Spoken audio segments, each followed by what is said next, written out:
I've had this Canon EF 28 to 105mm variable aperture f3.5 to 4.5 II USM lens in my possession for a long time. Didn't pay for it. I inherited it from someone. It's just been in a box for years. Fast forward to today. I'm shooting almost exclusively on cheap lenses, with one exception, my favorite 50mm lens of all time that I just can't imagine ever selling. And I'm shooting almost exclusively with old cameras, with the exception of a camera body that will work with my favorite 50mm lens. Today I'm shooting a 1D Mark II. Fortunately for me, I actually really enjoy shooting older, cheaper gear.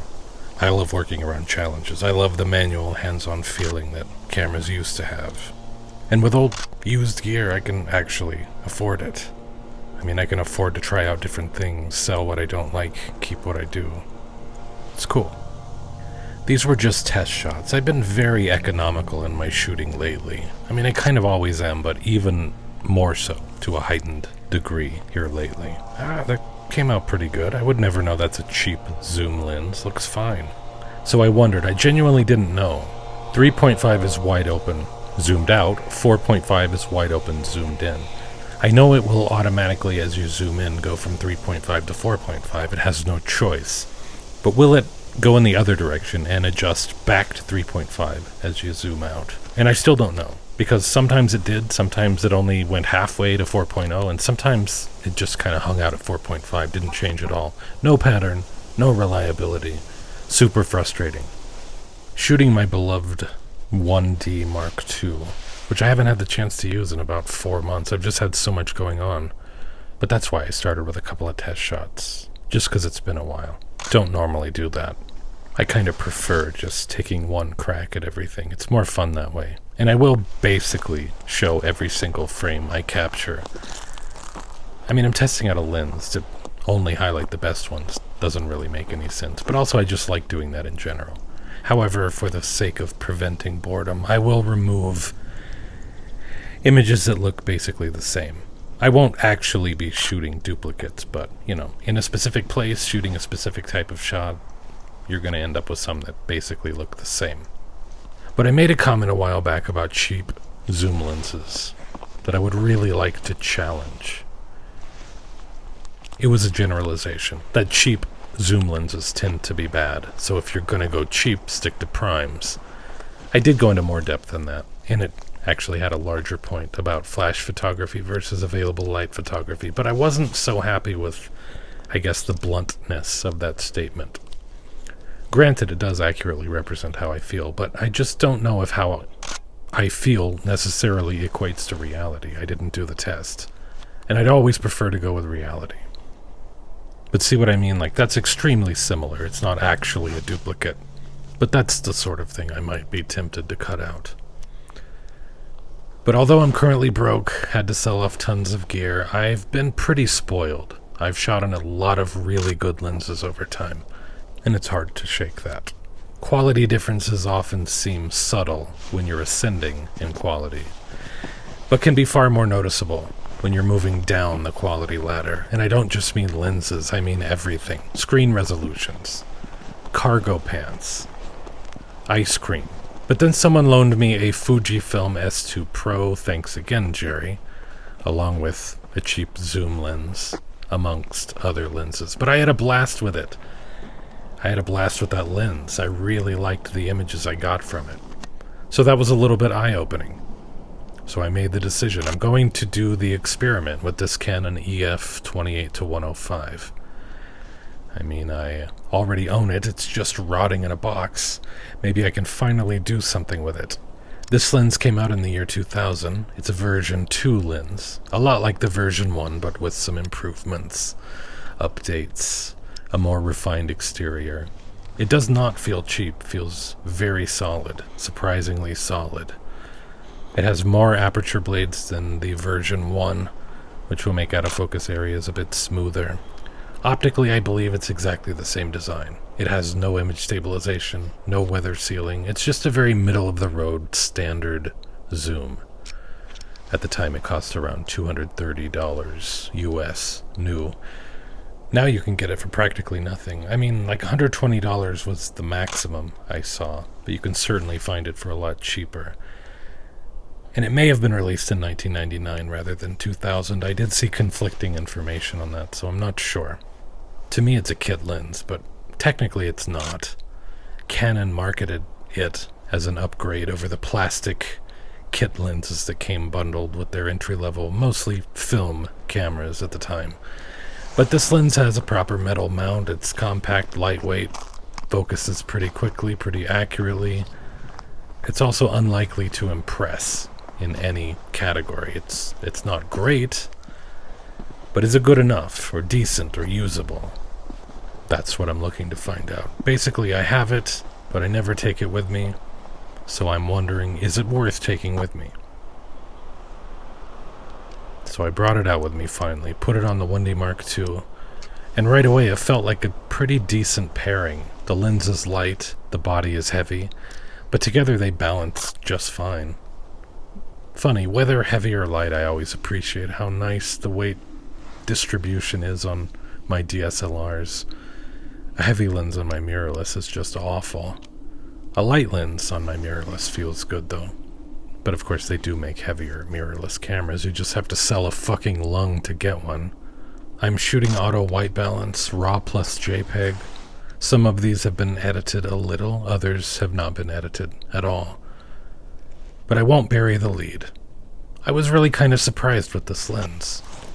I think I was hoping for, maybe best case scenario, a quirky, soft, faded, aberration-ridden, low-contrast lens where everything was just a little too consistently in focus, but also not really ever in focus fully.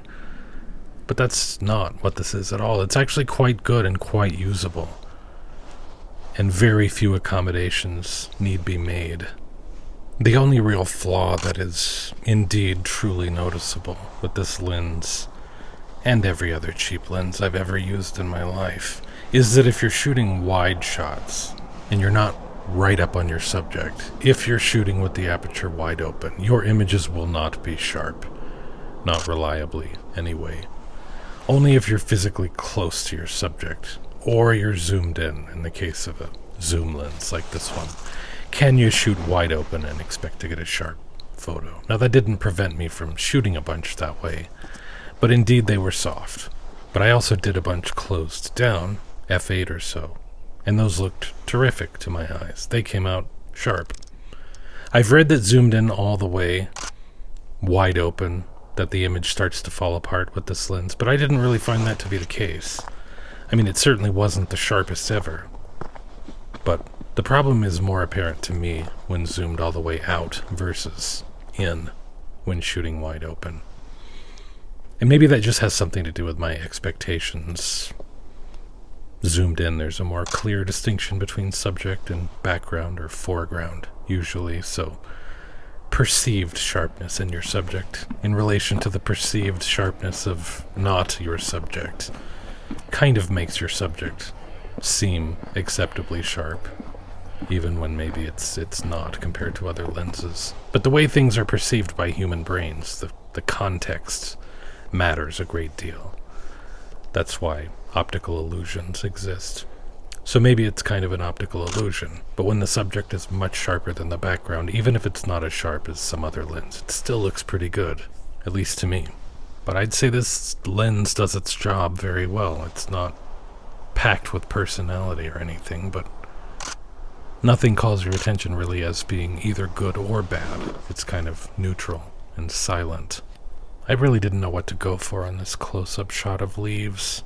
That's why I ended up shooting two, but I just felt that in order to test the lens, I really wanted to shoot more things close up, but I was struggling to find close-up subjects. But I thought it came out cool. Really smooth, soft, out-of-focus background, illustrating that you do not have to have a prime lens to accomplish that. There's this EF 50mm 1.4 prime that I use a lot. It's a pretty incredible lens given the price, but also kind of a terrible lens. It's not a terrible lens. It just has limitations and you learn to work around them. But the thing I hate most about it, besides the chromatic aberration, which is pretty abundant on that lens. But wide open, or close to it, there is this gross, I guess I would describe it as haze, around the edges of the frame. The middle looks good, but let's say you're photographing a person. Face looks nice, you look down at their hands are out of focus, but not in a good way, not in like a soft, smooth, shallow depth of field kind of way. More in like kind of a Vaseline smeared on the lens kind of way. But at some point in the past, I decided to upgrade to the premium L 1.2 version of that lens, the EF 1.2. And I did. And I was really disappointed to find that after spending $1,400, the 1.2 version had the same gross Vaseline quality as the cheap 1.4 version had. I mean, it didn't look as bad, as pronounced, but it was there. And that was just, sadly, a deal breaker for me. So I returned the lens, and that's when I bought the RF 50mm 1.2, which is my favorite 50mm lens that I've ever used. I sold off all my other cool, expensive lenses, but that one I just can't sell. Love it way too much. Also, it's the primary reason why I haven't sold my R5.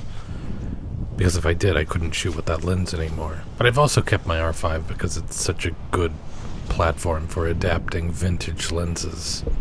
But this 28-105 does not suffer from that kind of distortion, as far as I can tell. I am shooting it on an APS-H, so slightly cropped sensor camera. I wonder how much of a bearing that has. But I see no weird haze, no kind of smeary edges, no glaring optical issues that make you fight with the lens. It's a boring lens, but it's actually a pretty good lens.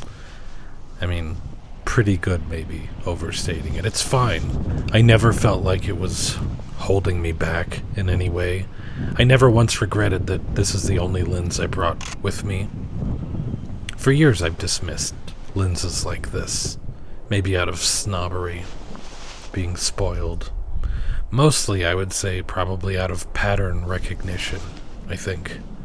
I just wasn't in the market for mediocre experiences with low-end zooms. That had just become part of my worldview, informed by past experience. So the fact that I find this lens to be kinda decent, quite usable, that means either this lens is an outlier, or that aspect of my worldview has just been revealed as potentially false and in need of an update. This lens has just been invisible to me all these years, stuffed in a box. I even considered cracking it open at one point just to learn about lens design, try to put it back together inside of a cardboard tube as a fun project. It's kind of poetic now that even while I'm using it, it's still basically invisible. But invisible in a good way, invisible in the way your memory card is invisible, doing its job quietly in the background. If you are super aware of your memory card, that probably indicates a problem, that it's not keeping up, it's not writing fast enough. So, it's not a secretly brilliant lens that I've discovered, it's not some forgotten gem, but it is a great value. It is a very decent lens with no baggage, no catch. This is the next morning. I shot for about an hour last night, shot for about an hour this morning. I did decide to be a little less economical. I just thought maybe I was a little too rigid in my shooting. But I will still reserve the right not to show every single frame if skipping some will move this along a little better. But I will not skip any because I think they're bad shots or because they're out of focus or something. I'll include stuff like that. It's interesting. It's something to talk about. If you're on a strict budget, as I am, the, let's call it $100 zoom lens that I'm showing here, probably cheaper though, is a great option if you need such a lens. If you can afford something a lot better, cool. Get something a lot better. Also, I'm struggling to confirm that $230 price, the MSRP that I quoted earlier. Sometimes that stuff can be tough to confirm. Not that it matters in particular. Though I guess it might be useful information if you're planning a trip back in time. But this makes me wonder how many other lenses I've dismissed too quickly just because they fit a pattern. I really feel like, against all odds, I would have never expected it, but I think this lens is a solid choice. I'm going to use it. I'm going to bring it with me when I go out and shoot. It doesn't need defending. It doesn't need romanticizing. But it also doesn't need a giant list of disclaimers. It just works. If I only had one lens and it were this one, that would be fine. For what I do, that would be fine. I'm not wishing for that scenario to come true, understand? But shit, I really have been a bit of a lens snob, not a camera snob. I've always been pretty open to shooting on whatever, but I've been pretty picky about lenses in the past. I've always thought that gear matters a bit, sure, but also not that much. But the bit that I did feel mattered, that was always to do with the lens. I think I'm starting to realize that even that bit might matter less than I previously thought. It also gives me something to think about from this perspective. Okay, so you buy an expensive 1.2 lens. You're probably intending to shoot wide open, at least most of the time. I certainly do. I think that's fine. But maybe my opinion on cheap zoom lenses was originally formed all those years ago, when I was relying on the lens to make an image look good or special, in order to please a paying customer, seem competitive, have my work stand out so that someone would choose me. Now I'm at a phase where I'd rather my gear just get the fuck out of the way. And if an image is good or special now, I want to have earned it. And if an image is not good and is not special, which is usually the case, I want to learn from that experience. I want to learn everything I possibly can from it. But I've been into cheap cameras for a while now. Apparently now I'm also into cheap lenses. I mean, I've dabbled, but I think now I'm fully converted. But imagine if I slipped and dropped my camera off the mountain here. Between the lens and the camera body, I'd be out a few $100. Now imagine if I dropped an expensive modern camera, premium lens. I mean, I could be out like 10 grand. Or easily more than that, depending on what camera system you have. But I'm not making a suggestion, I'm merely verbalizing my thoughts. Take from it whatever you want. But don't take from it that I'm telling you that you should not invest in expensive camera gear. Do not take from it that I'm suggesting that there would be no benefit in doing so, or no difference in image quality. There certainly will be a difference. I'm not suggesting that you should get rid of the expensive gear you already own. Invest in cheap, used gear instead. In fact, I'm suggesting nothing, merely 1, expressing my opinion, and 2, reporting my observations. But my point is, even me, someone who appreciates old cameras, cheap lenses, I still thought this lens was going to suck, and it absolutely does not suck. It's a really good option if you're on a budget. I think the lesson here is just stay curious.